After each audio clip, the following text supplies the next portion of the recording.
Richard Wilkinson, along with Kate Pickett, is the author of The Spirit Level, Why Greater Equality Makes Societies Stronger, Bloomsbury Press publication this month. Richard, this is a fascinating concept that you've spent 30 years, 30 years of research has led you to suggest that that sort of I think it's more than suggest. I think we've just about proved that more unequal societies, that societies with income differences bigger than bigger income differences between rich and poor, do worse not only at health, measured by things like life expectancy, but they do worse at almost every other social problem you can imagine. I mean, whether you look at how well kids do at school, high school dropout rates, teen birth rates, the proportion of the population in prison, levels of violence, measures of child well-being, mental illness, they're all much worse in societies and countries with bigger income differences between rich and poor. It's quite an extraordinary picture. As I'm a huge, in addition, actually I'm a basketball fan, but I'm mainly a baseball fan. And one reason why I'm a big baseball fan, Richard, this is relevant to your book, is because of baseball's enormous reliance on statistics. And the statistics can really tell the story of the game and of a player's productivity. And as people then, as the stats boom in baseball in the last 10 years, has led to many people questioning the way other people use statistics and accusing many people in certain situations of using a selection bias.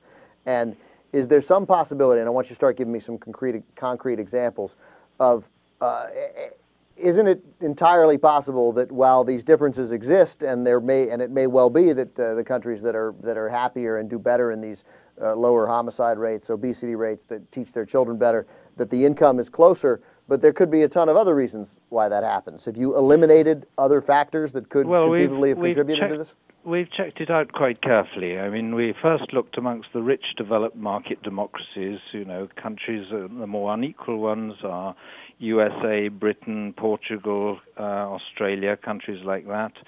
And at the more equal end are Finland, Japan, Sweden, Norway. So, you know, it contains most of the European, most of the OECD countries, the rich developed ones. But then when we found these relationships there, we thought we should check it out in a different sort of test bed. So we looked at the 50 United States, asking just the same question, do the more equal ones do better?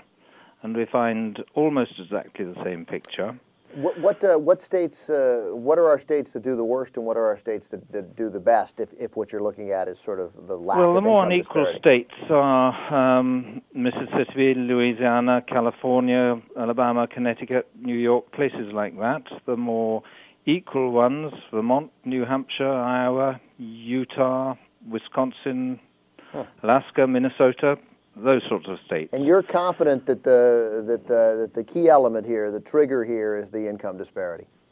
Yeah, we were a bit worried that people might think we'd selected the outcomes that fit the argument. So we also looked at a United Nations measure of child well-being, which contains 40 different elements. I mean, they put everything together, whether kids can talk to their parents, whether there's bullying in schools, what kids' immunization rates are like, all sorts of things like that.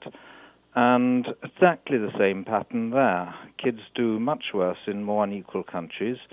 And it's not just the poor kids who do worse, or poorer adults who do worse on any of these other problems. The differences are very large indeed, and that's because the effects of inequality go all the way up the social scale. So even middle-class people do worse. Well, Richard, you know, when conservatives hear about your book, their heads are going to explode, because what they're going to hear is that we should strive for equality rather than affluence, and that's going to make them, I mean, they accuse Barack Obama of being a communist. It would be very easy for them to accuse you of suggesting that we sort of follow a communist ideal. We don't have a lot of time left, but what do we do?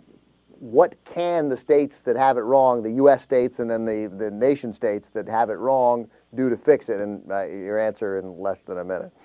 Well, I think that there are lots of things they can do about it, but I think that we shouldn't rely just on taxes and benefits.